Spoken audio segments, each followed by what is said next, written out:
Hey, it's Paul with Rack Attack, and this is the Thule Helium Platform XT.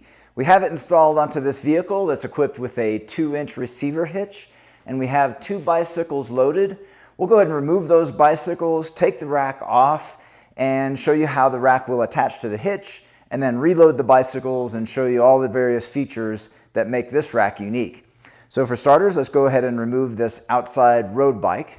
There is a gray handle at the top of this arm that I'll press to allow the arm to come down. Same thing for the front.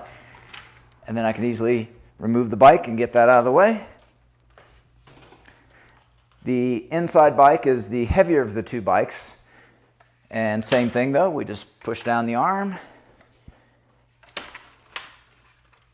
And so you can see that this can obviously carry both road and mountain bikes equally well. It is rated for bicycles weighing up to 45 pounds each. Now I'll go ahead and bring the arm back into the stowed position. It has a ratcheting sound when you're closing, but if you hold the lever in, it can be quiet when you close it.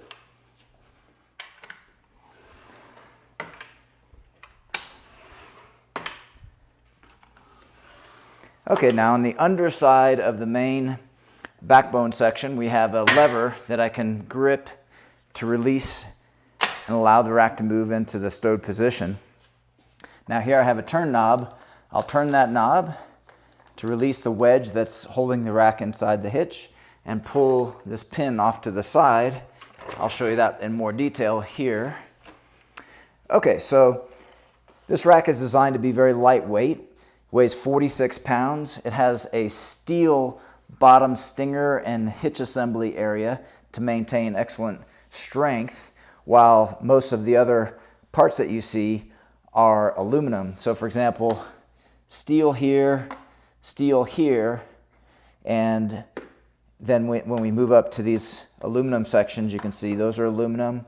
The ratcheting portion is aluminum, and so you have a perfect mix of materials in order to have long-term strength while maintaining lower weight. Okay, so here we have our 1.25 inch stinger, and around that stinger we have attached the 2-inch adapter. So this rack works equally well on 1.25 inch hitches as well as 2-inch hitches. And then here we have the wedge, and that turn knob at the other end of the stinger is what will tighten this wedge into the receiver hitch, giving you an anti-wobble device for both vertical and horizontal. Okay, and then here what you have, instead of having a through pin that would normally go through your hitch and through the rack, this is what's called an auto pin. So you have, it's always there for you when you need it, and that will ensure that you insert the stinger to the correct depth. Okay, so let's go ahead and reinstall. I'll just lift it up and bring the rack to the hitch. Begin to insert. Now once the auto pin is past the collar of the receiver hitch, I'll just hold it with my index finger and put some inward pressure on it, and then that automatically finds the hitch pin hole. Okay, and now on this end, I'll begin to turn the knob, and as I turn that knob, that will remove the wobble that you see here. So it doesn't take a whole lot of pressure, just get it good and snug, and then you have a very good secure connection to your hitch. Now you'll also notice we have a lock at the end. This is part of Thule's one-key system, so that means that this lock cylinder can be removed and replaced with a lock cylinder that matches other one-key system locks. So when the turn knob here spins freely, that's telling you that it's locked. And that'll act as a very effective theft deterrent for the rack to your hitch. Okay, so moving back up, we'll go ahead and bring it back into the carrying position. And here you can get a better look at the release handle.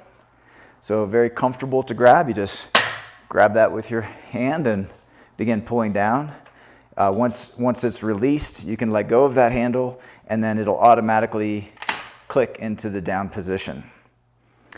Okay, so let's go ahead and load the first bike. So to do that, I'll just grab those gray levers again at the top of the arm and extend those off to the side, and then I can grab the bike, and I'll have the bike facing with the drive side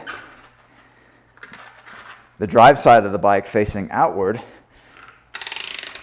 That will position the bike properly for the security cable, which is on the rear of this inside tray.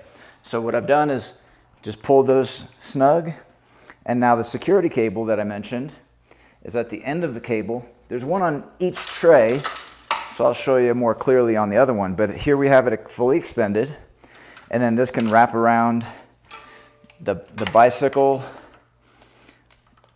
and give you a good theft deterrent. As you see here, it locks to itself.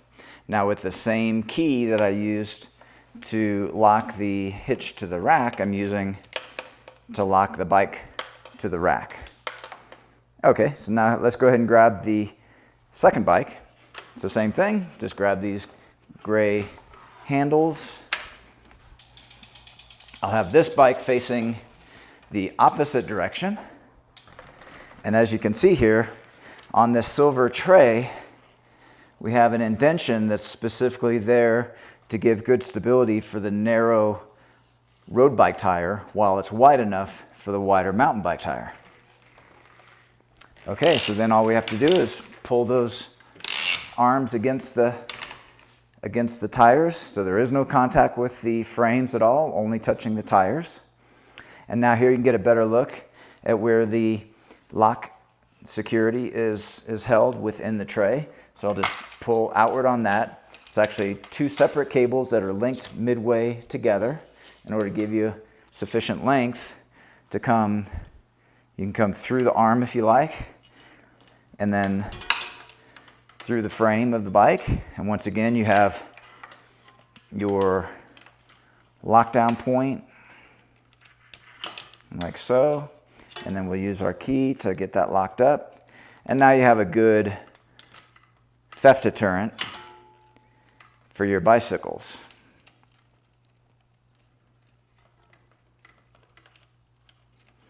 Okay, we're all locked up. Okay, now another thing we want to point out is vehicle access. So with the same lever that I used to bring the rack up and down, we can actually tilt it down. And in many cases, you can have full access to the back of your vehicle. In this case, with a mountain bike, which has wide handlebars, that could be a limiting factor. So let's just see here. We'll open up the back and just check. As we can see here, you'd have contact there, so we don't want it to touch, so I stopped it. But you can also set limits on most vehicles with automatic rear hatches like that. You can set limits to where it won't touch the bike. Check your manual for that for your vehicle. Okay, so I'll just lift, and it automatically connects into that stowed position again. Okay, so those are all the key features of the Thule Helium Platform XT. This product and the full line of Thule products are available at rackattack.com. Please see the link in the video description for all your buying options. And if you have any questions or comments on this particular rack, feel free to leave those in the comments section below. And consider subscribing to our YouTube channel. We have over 2,000 rack-related videos, and we upload new videos weekly. That's all for this one, and thanks for watching.